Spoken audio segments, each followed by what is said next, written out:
Is the private sector feeling the effectiveness and the impact of the policies in your business operations at this point of time?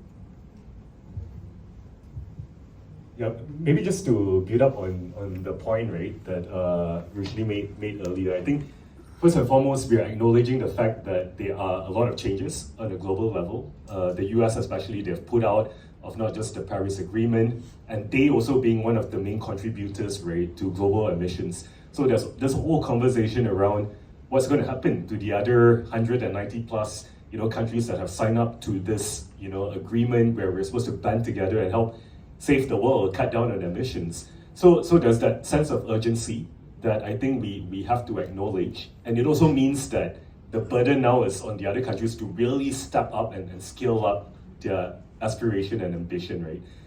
We know the consequences. We know that if climate change happens, it's actually a huge number one economic threat and business disruptor. We have seen that through, floods, droughts, the disruption of supply chains, and all of this actually impacts businesses' bottom line.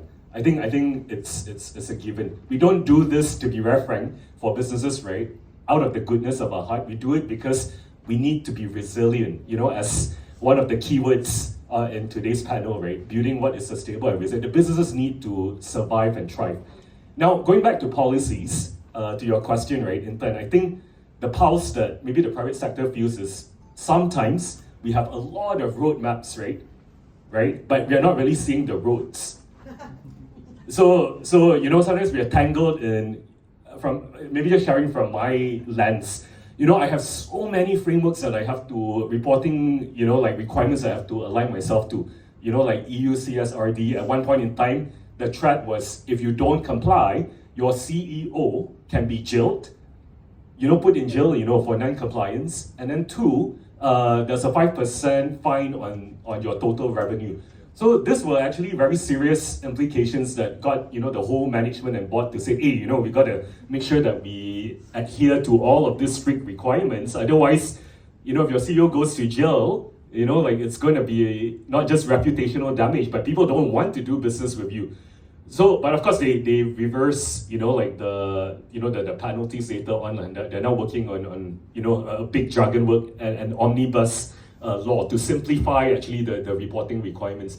But these are actually very real issues that are happening. And I use roads as an example because that is Yinsen's core values. We always stay true to the fact that we need to be reliable. Two, we need to be open about the challenges that we face, the risks that comes with it. A, we need to be adaptable to the changes and the landscape that is happening. D, we need to make quick, decisive decisions. And then S is always sustainability, something that I'm trying to push for. And sustainability, I think it's an overused term and jargon. A lot of people think that, when you look at sustainability, you must make sure that everything is in perfect balance, economic, environmental, social. But sometimes I want to make an argument that it's not necessarily the case. There are situations when the economic scale, right, tips a little bit more. But the whole idea is you don't want the whole scale, right, to crumble, right, and tip over to the point of no return, right? So I think that's sort of the spirit by which we are navigating, right, through this complex landscape. It's very complex.